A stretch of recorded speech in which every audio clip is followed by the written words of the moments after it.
नीतीश कुमार ने बोला था कि जंगल राज था, अब सुशासन की सरकार था। आपको लगता है कि जंगल राज खत्म हो गया बिहार से? भैया सुशासन किसको माना जाएगा? बिजली, सड़क, पानी, ये तो ये मुद्दे हुआ करते थे, वो पूरे भारत से गायब है, आज बिहार से भी गायब है। इसको सुशासन नहीं माना जाएगा। सुशासन उसको माना जाएगा जब आपका रेवेन्यू प्लस में आएगा, जब आपके वहाँ लोग सुरक्षित फील करेंगे। आज भी तो बिहार में क्राइम रेट बहुत ज़्यादा है। पहले जब लालू की गवर्नमेंट थी उस टाइम में जिस तरह की गुंडागर्दी थी उस पर कहीं ना कहीं अंकुश लगा है नीतीश गवर्नमेंट में। लालू यादव की मैं बड़ी इज्जत करता हूं क्योंकि उन्होंने ये साबित करी है कि हरवाह के अलावा भी लोग लीडर हो सकते हैं। लालू यादव ने अगर बिहार में कोई भला करने का काम किया हो, भला क्या किया था तो वहाँ लाठी चलावन, तेल पिलावन, भैंस चरावन, इस तरह की नारा दिया करते थे वहाँ पे। बिहार में इस समय पढ़े लिखे में 2-3 कैंडिडेट हैं। एक प्रशांत किशोर जी हैं, एक कन्हैया कुमार जी हैं। कन्हैया कुमार जी क्यों, क्या दिक्कत है? किसी भी तरह से कहीं ना कहीं स्ट्रॉन्ग अगर किया जाए तो बीजेपी को स्ट्रॉन्ग करो। जो बीजेपी अगर स्ट्रॉन्ग होती है तो वहाँ पे एक अच्छी माहौल, भ्रष्टाचार मुक्त राज बनेगी। नीतीश कुमार ने इफ्तार पार्टी रखी थी, उसका मौलाना कुछ संगठन है, कुछ मौलाना है, वो विरोध कर रहे हैं। देखिए, इन लोगों का विरोध करने का वजह क्या है? सबसे पहले तो ये समझिए, ये अभी जो वक्फ कानून में जो संशोधन की बात चल रही है, उस संशोधन की वजह से, उस संशोधन के साथ खड़े हैं या नहीं खड़े हैं, नीतीश कुमार ने इस पर चुप्पी साध रखी है। और इसी चुप्पी की वजह से जो ये मुस्लिम संगठन ने इस चीज़ का विरोध करा है, जो ये क्या कहते हैं, ये इफ्तार पार्टी में हम लोगों को शरीक नहीं होना है और इसका हम जो है विरोध करते हैं। इसमें कोई भी मुस्लिम को भी जाने से रोका गया। मैं कहता हूँ जो देखिए, सबसे पहली ये बात, जो नीतीश कुमार ने वक्फ बोर्ड, ये क्या कहते हैं, इफ्तार पार्टी रखा, उसमें ये केवल मुस्लिम संगठन ने विरोध किया, जबकि बिहार के मुसलमानों ने इस चीज़ का विरोध नहीं किया। वहाँ इफ्तार पार्टी में कई मुसलमान जो नेता और वहाँ की आम जनता, आम पब्लिक वहाँ पे गए उस इफ्तार पार्टी में। तो मेरा कहने का मतलब ये है, जो देखिए, इस देश को अगर सेकुलर का देश कहा जाता है तो हर किसी का अपना पक्ष है। जो नीतीश कुमार ने अगर इफ्तार पार्टी दे रहे हैं विधानसभा में, तो मैं कहता हूँ जो कन्या पूजन भी आप करो। जो सेकुलर राष्ट्र तो तभी बनेगा ना, अगर आपने किसी एक धर्म समुदाय को केवल उनका जो है उनको प्रिविलेज दे रहे हैं और दूसरे समुदाय को नहीं दे रहे हैं, तो कहीं ना कहीं आपका जो है धर्मनिरपेक्षता पे आप पर प्रश्न चिन्ह लगता है। यही काम अगर यही पार्टी तेजस्वी यादव देते हैं या इफ्तारी पार्टी में जाते हैं, अखिलेश यादव जाते हैं, तो आप लोग आवाज़ उठाते हैं कि एमवाई समीकरण है, ये मुस्लिमों की पार्टी है, मुस्लिमों का नेता है।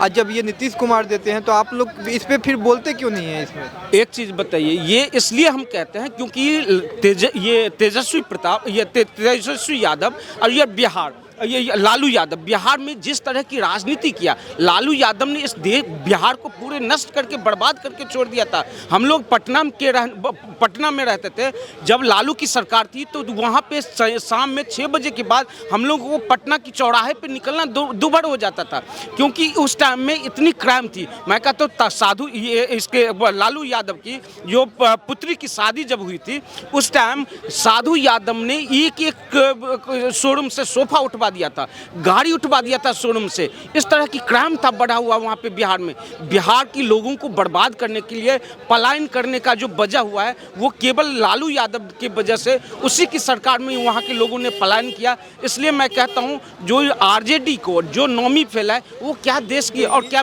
इस टाइम नीतीश कुमार की सरकार है तो पलायन क्यों नहीं रुक रहा है? क्यों गुंडागर्दी खत्म नहीं हो रहा है? अभी तेजस्वी यादव ने बोला कि जंगल राज आ गया। होली से लेकर अभी तक आपने देखा कि बिहार में कितने मर्डर हुए, तो अभी जंगल राज करें, वो वापस आ गया। देखिए, क्योंकि विपक्ष जो है वहाँ स्ट्रांग हो चुका है। तेजस्वी यादव जब से स्ट्रांग, आरजेडी जब से स्ट्रांग हुआ है, वहाँ कहीं ना कहीं क्राइम बढ़ गया। और ये क्राइम बढ़ने, और नीतीश की गवर्नमेंट जब आई थी तो उस टाइम वहाँ पे क्राइम बहुत ही बेहतर क्राइम, मतलब क्राइम एकदम जीरो क्राइम हो चुका था। और आज जो है ये यहाँ पे तेजस्वी यादव, ये लोग इस पे सवाल उठाने के काम करते हैं। मैं कहता हूँ ये लोग सनातन का विरोधी है और सनातन का विरोध किया, और ये हमेशा जो है हमेशा इस चीज़ का। तो इसलिए मैं कहता हूँ जो इसका आरजेडी का जो ये एमआई जो क्या कहते हैं मुस्लिम की और उसकी हितैषी बनने की, नवरात्रा में जो है वो क्या कहते हैं ये मछली खाते हैं, तो इस तरह की ये घटना करते हैं और सनातन का विरोध करने का काम करते हैं। बिहार को बर्बाद करने का काम किया था लालू यादव और तेजस्वी यादव। नौमी फेल हमें अब नहीं चाहिए इस राज्य में। आपको लग रहा है कि बिहार से गुंडागर्दी खत्म हो गया, जंगल राज खत्म हो गया? पहले जब लालू की गवर्नमेंट थी उस टाइम में जिस तरह की गुंडागर्दी थी उस पर कहीं ना कहीं अंकुश लगा है नीतीश गवर्नमेंट में, और ये अंकुश लगा है और ये बिहार की जनता भी, और वहाँ रोजगार की भी सृजन हुआ है। ऐसा नहीं है जो रोजगार, पलायन भी कुछ कम हुआ, पहले जितने पलायन था उस पलायन की रेट में भी कमी आई है जब से नीतीश की गवर्नमेंट है। लेकिन हाँ, इस बीच में थोड़ा सा ये जो 5 साल का कार्यकाल था उस कार्यकाल में नीतीश ने कहीं ना कहीं जो कभी पलट के इधर जाना, पलट के उधर जाना, पलट के इधर आना, पलट के उधर जाना, इस तरह का जो खेल किया, इस खेल के चक्कर में वहाँ पे अब जो है थोड़ा सा क्राइम बढ़ा। मैं इसलिए कहता हूँ जो बिहार की जनता को, और मैं बीजेपी से कहता हूँ अपनी रणनीति बदलो और वहाँ पे एक नए चेहरे का, सही में अभी आपको बता कर गए हैं, वहाँ सबसे बेहतरीन अगर चेहरा अगर कोई हो सकता है तो चिराग पासवान है, बिहार के लिए सबसे बेहतरीन, और उनको आगे बढ़ाया जाए एक युवा चेहरा है। आपको भी पता है कि ये दिल्ली नहीं है या अदर स्टेट नहीं है कि मतलब बिना चेहरे के बीजेपी अपना गेम कर सके। बिहार है, बिहार में लग रहा है कि बिना चेहरे दिए अगर मतलब बीजेपी जीत सकती है वहाँ पे। देखिए हाँ, बिल्कुल जीत सकती है, और मैं कहता हूँ जो चेहरा देना क्यों नहीं चाहिए। अब बीजेपी को मैं कहता हूँ चेहरा, आप अभी तो वैसे तो गठबंधन में कहीं ना कहीं इन चीज़ों को लेकर थोड़ा सा अंकुश लगाया जाता है, और गठबंधन की सरकार होती है। अभी तो अगर इलेक्शन लड़ना है तो उनकी गठबंधन की मजबूरी है, नीतीश के चेहरे पर लड़ा जाएगा, है ना। लेकिन अगर बीजेपी अपनी रणनीति में कुछ सुधार करे और वहाँ पर एक बेहतरीन रणनीति के साथ इस बार की चुनाव में आए तो हमें लगता है जो बीजेपी को पूर्ण बहुमत मिलेगी। अब बीजेपी को अपना एक चेहरा वहाँ पे दिखाना चाहिए, अपनी एक चेहरा को उतारने। यादव में क्या मतलब आपको फॉल्ट दिख रहा है कि इस बार क्या कमी है कि जो इस बार मात खाएंगे, आपको ऐसा लग रहा है? क्योंकि देखिए तेजस्वी यादव जिस तरह की राजनीति इस बीच में इन्होंने किया और जिस तरह की जो वहाँ गुंडागर्दी करने का काम किया है, ये बिहार की जनता अब जान चुकी है। जो ये जंगल राज पार्ट 2 लाने का काम यही आरजेडी फिर से दोबारा करने वाली है, जो कि अब बिहार की जनता ये चीज़ समझ चुकी है। इसलिए वहाँ पे अब जो है बिहार की जनता ये समझ रही है किसी भी तरह से कहीं ना कहीं स्ट्रॉन्ग अगर किया जाए तो बीजेपी को स्ट्रॉन्ग करो। जो बीजेपी अगर स्ट्रॉन्ग होती है तो वहाँ पे एक अच्छी माहौल, भ्रष्टाचार मुक्त राज बनेगी, वहाँ पे क्या कहते हैं गुंडागर्दी मुक्त राज बनेगी, और इसमें बिहार की जनता इस बात को समझ रही है। और अभी एक नया चेहरा, एक नई राजनीति पार्टी भी आ चुकी है, वो प्रशांत किशोर का, वो भी अपनी दाव खेल रहे हैं और वो भी अपनी दाव खेल रहे हैं। तो इस हर पार्टी अपनी अपनी दाव खेल रहे हैं, लेकिन इसमें बीजेपी का मतलब वो बी टीम है। वो कौन? आरजेडी कह रही है कि बीजेपी ने भेजा है उनको, प्रशांत किशोर को। प्रशांत किशोर को बीजेपी ने नहीं, प्रशांत किशोर अपनी रणनीति के साथ वहाँ पे वो पहले से माहौल बनाने के लिए भेजा है, मतलब और कुछ नहीं, उनका तो कोई ओहदा ही नहीं बिहार में। देखिए उनका ओहदा हो या ना हो वहाँ की जनता ये डिसाइड करेगी। और ये आरजेडी कौन है कहने वाले, जिनकी ओहदा मैं कहता हूँ जो जिसकी खुद की ओहदा नहीं है, जो नौमी फेल है, नौमी फेल अब बिहार की जनता नौमी फेल सरकार अब स्वीकार नहीं करने वाली है। इस चीज़ का विरोध करेंगे और लालू यादव कि आरजेडी ने जिस तरह की काम किया था उस चीज़ का हम विरोध करेंगे। अच्छा, ये जो इन्होंने जातिगत जनगणना मतलब करने की बात कही है विधानसभा में तेजस्वी यादव ने, इस पे आपकी क्या राय है? जाति जनगणना पहले भी हुआ था, अब ये लालू की सरकार में उस जाति जनगणना करवाने के बाद उस पर क्या बिहार की क्या भला हुई है, मैं वो आंकड़ा मांगना चाहता हूँ। वो आंकड़ा प्रस्तुत कर दो। उस पर अगर आरजेडी ने उस टाइम लालू यादव ने अगर बिहार में कोई भला करने का काम किया हो, भला क्या किया था, तो वहाँ लाठी चलावन, तेल पिलावन, भैंस चरावन, इस तरह की नारा दिया करते थे वहाँ पे। और उसके बाद मैं कहता हूँ जो ब्राह्मण को तो छोड़िए, जिस तरह की राजनीति जातिगत राजनीति करने का काम किया था, जिस तरह से जाति में बांटने का काम किया था लालू यादव, ये बिहार की जनता को बखूबी याद है। और इस तरह की जातिगत जनगणना करवाकर और उसी जाति में फूट डालने की काम करने की इसलिए मैं कहता हूँ देश बिहार की जनता को जागरूक बनो, समझदार बनो। तुम्हें तोड़ने का काम कौन कर रहा है उस चीज़ को समझो और उस चीज़ को समझकर इस बार 2025 की विधानसभा चुनाव में तुम वोट करना। अच्छा, आखिरी क्वेश्चन है आपसे कि क्या लग रहा है आपको, बिहार में दारू बंद था पहले से, आपके हिसाब से क्या करें? देखिए मैं तो ये कहता हूँ जो बिहार में जिस तरह की शराबबंदी था वो शराबबंदी में फेल हुए हैं। मैं नीतीश कुमार को कहता हूँ सलाह, क्योंकि आप देखिए हर महीने कहीं ना कहीं ऐसी घटना घटती है जो जहरीले शराब पीने से वहाँ पे मृत्यु हो जाती है। और जहाँ और शराबबंदी को ख़त्म कर दिया जाए, शराब अब उस पर इसलिए मैंने पूछा क्योंकि शराबबंदी चालू जो बंद था वो चालू होने वाला है। चालू होने वाले नहीं, इस पर बयान दिया प्रशांत किशोर ने, और कल की डेट में उन्होंने बयान दिया अगर हमारी सरकार बनेगी तो 1 घंटा के अंदर में हम शराबबंदी ख़त्म कर देंगे। उनका ये बयान है, इसी पे अभी चर्चा चल रही है। लेकिन मैं इस चीज़ का समर्थन करता हूँ, शराबबंदी को बिहार में बंद कर देना चाहिए। उससे बिहार में रेवेन्यू आएगी और विकास करने में कहीं ना कहीं सहयोग मिलेगी। बताइए सर, क्या कहेंगे बिहार की राजनीति? सर भाई साहब ने मेरी बड़ी अच्छी बात करी अभी। ये जंगल राज 9वीं फेल 10वीं फेल, भाई साहब कुल मिला के 30-32 साल के ही लग रहे हैं। तो इन्होंने जंगल राज कहाँ से देख लिया? 7-8 साल के बच्चे को तो जंगल राज का पता नहीं होता। भाई साहब से उन्होंने कहा 9वीं फेल। भैया इस देश में कौन सा लीडर सबसे ज़्यादा पढ़ा लिखा है? वैसे तो इंदिरा गांधी जी भी 10 पास थी, उन्होंने तो बांग्लादेश बना दिया। मोदी जी पे भी आवाज़, मोदी जी के पास भी हम तो नहीं समझ रहे एक्सपोर्ट की डिग्री है, ठीक है। बिहार में इस समय पढ़े लिखे में 2-3 कैंडिडेट हैं। एक प्रशांत किशोर जी हैं, एक कन्हैया कुमार जी हैं। कन्हैया कुमार जी, क्यों, क्या दिक्कत है? भारत तेरे टुकड़े होंगे इंशाअल्लाह इंशाअल्लाह। अब देखिए इमोशन दूसरा होता है, हकीकत कुछ और होती है। मान लीजिए आप यहाँ खड़े हैं और आपके कुछ पीछे कोई अल्लाह अकबर का नारा लगा दे, तो आप यहाँ रिकॉर्डिंग करें, आप उसके जिम्मेदार गिन लिए जाएंगे। उनका बयान नहीं था ये? नहीं, उनका बयान नहीं है सर। अगर उनका बयान था तो भैया 10 साल तो हो गए उस केस को, सुनवाई करो, जेल में डालो। मैंने तो अभी तक केस भी नहीं देखा। ये इतने बड़े आरोपी हैं कन्हैया कुमार जी, लेकिन 10-12 साल हो गया। अब तो आपकी सरकार आ गई, आपको तो सबसे पहले उसको उठा के अंदर करना चाहिए था। केस की सुनवाई ही नहीं चल रही भैया, तो कमाल ही है ना। आप क्या चाह रहे हैं कि मतलब लालू यादव की सरकार फिर से आ जाए, जंगल राज फिर से आ जाए? जो ये लोग कह रहे हैं कि बीजेपी वाले कहते हैं कि जंगल राज था पहले, अब सुशासन की सरकार है। भैया सुशासन की इतनी सरकार है, आप खुद ही देख लीजिए सुशासन की सरकार कितनी है, तो बिहार के लोग बताएंगे ना सर। अब मैं तो नहीं बता रहा। सारे बिहारी माइग्रेट होके अगर निकल के आ रहे हैं तो 20-24 साल में कुछ डेवलपमेंट नहीं हुआ, तभी तो। अगर उस देश में रोजगार मिलता, 20 साल से सुशासन होता, तो यूपी में योगी जी सरकार चला रहे हैं, 7वें साल में उन्होंने एक बीमारी स्टेट को जिसकी जीडीपी माइनस में चल रही थी उसको प्लस में ले आए। $1 ट्रिलियन का सपना देख रहे हैं, और बिहार में 20 साल से सुशासन की सरकार है, तो ये लोग इस चक्कर में लगे हैं कि हमको स्पेशल स्टेटस मिल जाए। तो भैया इसी सरकार रखने का फायदा क्या हुआ, मुझे ये तो बता दीजिए। 15 सालों से आपने नीतीश जी को भी देख लिया, 20-22 सालों से 10-15 साल उनको लालू यादव को भी देख लिया, 10-20 साल से बीजेपी भी साथ में देख रही है कि नहीं है? क्या लग रहा है, मतलब कहाँ दिक्कत हो रहा है? गठबंधन की वजह से दिक्कत हो रहा है? बहुमत की सरकार चाहिए बिहार में?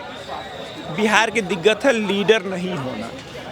जिस बिहार में गुरु गोविंद सिंह पैदा हुए हों, आर्यभट्ट पैदा होते रहे हों, मगध जैसा स्टेट रहा हो, चाणक्य पैदा हुए हो, नालंदा जैसी यूनिवर्सिटी हो, उस देश में नेता आ गए हैं लालू यादव।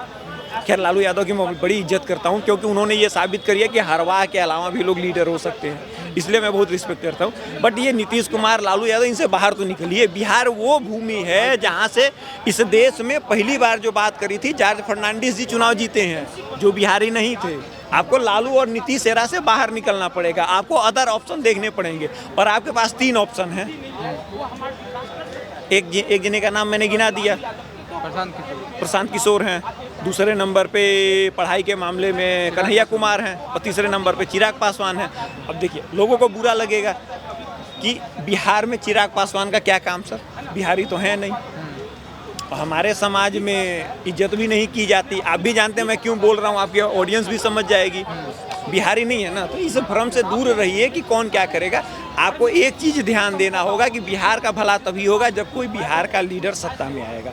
उसके लिए बिहारियों को जागना पड़ेगा और कोई नया लीडर अपना लाना पड़ेगा। वो बिहार है जो कर्पूरी ठाकुर से लेकर डॉक्टर राजेंद्र प्रसाद हुए हैं वहाँ पे, जिन्होंने देश की दशा और दिशा दोनों बदल दी है। लेकिन आज बिहार नेताओं के क्राइसिस से जूझ रहा है। ये बिहार के लोगों की जिम्मेदारी है कि देश को लीड करने की जिम्मेदारी बिहार की है। भैया इतने आईएएस बिहार अगर प्रोड्यूस कर सकता है, वहाँ के लड़के इतना आरोप लगने के बावजूद भी इतनी तरक्की कर रहे हैं, तो भैया एक नेता चुनने में क्यों दिक्कत हो रही है? बहुत बड़ा आरोप लगता है कि जातिवाद की वजह से भी बिहार पीछे रह गया। अब देखिए सर, जातिवाद में बिहार का क्या दोष? जातिवाद का बिहार का दोष तो नहीं है। जातिवाद के लिए केवल एक इंसान, एक चीज़ दोषी है, उसका नाम है संविधान। आप कैसे कह सकते हैं कि बिहार जातिवाद से परेशान है? बिहार संविधान से परेशान है, ठीक है। ये हमारा संविधान जो कहता है हम सबको बराबर का हक देंगे, वो संविधान हमें जाति के नाम पे नफरत देता है।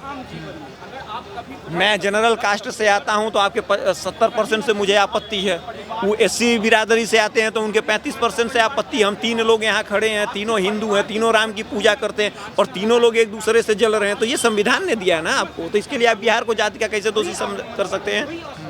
जातिवाद जो है ये संविधान की देन है, तो इसमें बिहारियों की क्या गलती भाई?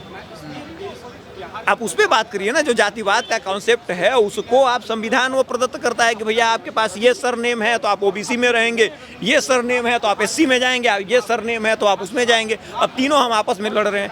भैया कुशवाहा का नाम ले लीजिए, अहिर का नाम ले लीजिए, है ना लोग। ये लोग बिहार में एससी अति पिछड़े में आते कि नहीं आते हैं? राजा हुआ करते थे कि नहीं हुआ करते थे?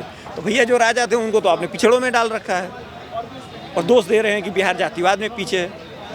बिहार का भला एक ही शर्त पे होगा, उनको नई लीडरशिप की तरफ देखना पड़ेगा। ऐसा लीडर निकालिए, किसी को सत्ता में बैठाइए जो इस देश का नेतृत्व कर सके। अच्छा, जो शराब बैन था उस पर बात उठ रहा है कि फिर से चालू किया जाएगा, तो क्या आपको लगता है कि शराब चालू होना चाहिए या बंद ही सही है? होना चाहिए, क्यों नहीं होना चाहिए भैया? उससे रेवेन्यू जनरेट होता है, लोगों को पीने की आज़ादी मिलती है, ठीक है। अगर आप पूरे भारत में शराब बंद करें तो ठीक है। ये तो नहीं हो सकता कि मैं आपको फ्री में एक जगह फ्री में पिलाऊं और एक जगह लोग, बिहार का इतना लंबा बॉर्डर है, वहाँ का पैसा दूसरे स्टेट में जा रहा है, क्यों जाने देंगे भाई? शराबबंदी स्ट्रिक्ट रूल के साथ लागू होनी चाहिए। जितना ज़्यादा आप टैक्स लगा सकते हैं उतना ज़्यादा लगाइए। शराब महंगी हो, सिगरेट महंगी हो, गुटखा पान मसाला महंगा हो, होना चाहिए। साथ के साथ लिमिट भी बना दीजिए कि भैया एक आदमी इतनी ही दारू खरीद सकता है, उससे ज़्यादा वो नहीं खरीद सकता। मैं इसका विरोधी नहीं हूँ। शराबबंदी से बिहार का नुकसान हुआ, बिहार का कोई भला नहीं हुआ है, कोई भला नहीं हुआ। किसी चीज़ को आप बाउंड करेंगे तो उससे नुकसान ही होगा। आप फ्री छोड़िए, लोगों को समझ में आएगा, पिएंगे, नहीं समझ में आएगा, नहीं पिएगा। मेरी इतनी ही रिक्वेस्ट है कि जो जहाँ के लोग पूरे भारत को संभाल सकते हैं, आज उस स्टेट को संभालने के लिए कोई नहीं मिल रहा है। ये बिहारियों के लिए सबसे शर्मनाक विषय है। उससे उनको बाहर निकलना होगा। इसका एक ही निराकरण है कि आप किसी को सत्ता में बैठाइए। मुझे ये परेशानी नहीं है। अब नीतीश कुमार को जिताइए, लालू तेजस्वी को जिताइए, कन्हैया को जिताइए, बीजेपी को जिताइए, चिराग को जिताइए, मगर जिसको जिताइए उसको पूरी सत्ता दीजिए ताकि वो बिहार का भला कर सके। आखिरी क्वेश्चन है कि नीतीश कुमार ने बोला था कि जंगल राज था, अब सुशासन की सरकार था। आपको लगता है कि जंगल राज खत्म हो गया बिहार से? अब भैया देखिए, भैया सुशासन किसको माना जाएगा? सुशासन उसको माना जाएगा ना जब हमारा डेवलपमेंट हो, जब हमारी फाइनेंशियल स्थिति सही हो। आपके पास सब कुछ है, ठीक है, आपके पास बहुत कुछ हो रहा है, लेकिन आप खाना नहीं खा पा रहे हैं, तो फिर उस सुशासन का फायदा क्या हुआ? उस हिसाब से तो पूरा भारत तरक्की कर रहा है, कहाँ नहीं हुआ। बिजली, सड़क, पानी, ये तो ये मुद्दे हुआ करते थे, वो पूरे भारत से गायब है, आज बिहार से भी गायब है। इसको सुशासन नहीं माना जाएगा। सुशासन उसको माना जाएगा जब आपका रेवेन्यू प्लस में आएगा, जब आपके वहाँ लोग सुरक्षित फील करेंगे। आज भी तो बिहार में क्राइम रेट बहुत ज़्यादा है। आपने प्रशांत किशोर का नाम लिया, कन्हैया कुमार का नाम लिया, आपने चिराग पासवान का नाम लिया, तेजस्वी यादव का नाम क्यों नहीं लिया? लिया तो तेजस्वी का भी नाम लिया मैंने यही कहा है कि बिहार में आप जिसको सत्ता दीजिए उसको पूरी तरीके से दीजिए। फुल बहुमत का मतलब दीजिए, पूर्ण बहुमत का दीजिए। मैं नहीं चाहता कि बिहार ये जो पिछले 30-40 सालों से लीडर क्राइसिस से जूझ रहा है ये और लंबा चले, क्योंकि जो स्टेट पूरे भारत को संभालता है वो स्टेट अपने लिए किसी को ढूंढ रहा है, ये बड़े शर्म की बात है। आप बताइए कौन सा बिहार का लीडर है? बिहार के किसी लीडर का नाम बताएंगे? आप बता सकते हैं? हम लालू यादव को बोल देते हैं वो गलत हैं, नीतीश कुमार को बोलेंगे वो गलत हैं। अरे भैया गलत कौन है? आज नीतीश कुमार लालू जी के साथ हैं, कल भाजपा के साथ हैं, तीनों तो वही हैं, तीनों तो अपने फायदे के लिए लड़ रहे हैं। तो बिहार की सुन कौन रहा है? बीजेपी वाले कहते हैं अब इनको साथ नहीं लेंगे, अगले दिन बैठ के चाय पी रहे होते हैं। लालू जी बोलते हैं ये तो निकम्मा है, इसको तो हम साथ नहीं लेंगे, अगले दिन उसके साथ लिट्टी चोखा का भोजन कर रहे होते हैं। तो भैया ये बिहार के लोगों के लिए बड़े शर्म की बात है। मेरी एक ही रिक्वेस्ट है कि भैया उससे बाहर निकलिए, जिसको सत्ता देना पूर्ण बहुमत के साथ दीजिए। ये क्या लग रहा है बीजेपी कभी फुल बहुमत में बिहार में आएगी? मुझे लगता है इस बार जिस हिसाब से पोलराइजेशन चल रहा है, अगर कांग्रेस इंडिविजुअल लड़ी तो बिहार में भाजपा सरकार बन जाएगी। अगर कांग्रेस का गठबंधन आरजेडी के साथ हुआ तो फिर मान लीजिए कि एक बार गठबंधन की सरकार, मतलब जैसे दिल्ली में हुआ वही चाहते हैं? जो दिल्ली में हुआ है वही बिहार में होगा। मैं पहले ही से भविष्यवाणी कर दे रहा हूँ। मतलब कांग्रेस इस बार मतलब आरजेडी से अलग लड़े। कांग्रेस इस बार आरजेडी से अलग होकर अपना चुनाव लड़ेगी। हो सकता है लेफ्ट के साथ गठबंधन कर ले, लेकिन इस बार मुझे पूर्ण भरोसा है कि कांग्रेस अकेले चुनाव लड़ेगी, क्योंकि कांग्रेस ने ये देख लिया कि हम दूसरे को खिलाते खिलाते खुद ही खाए बगैर मर जाएंगे।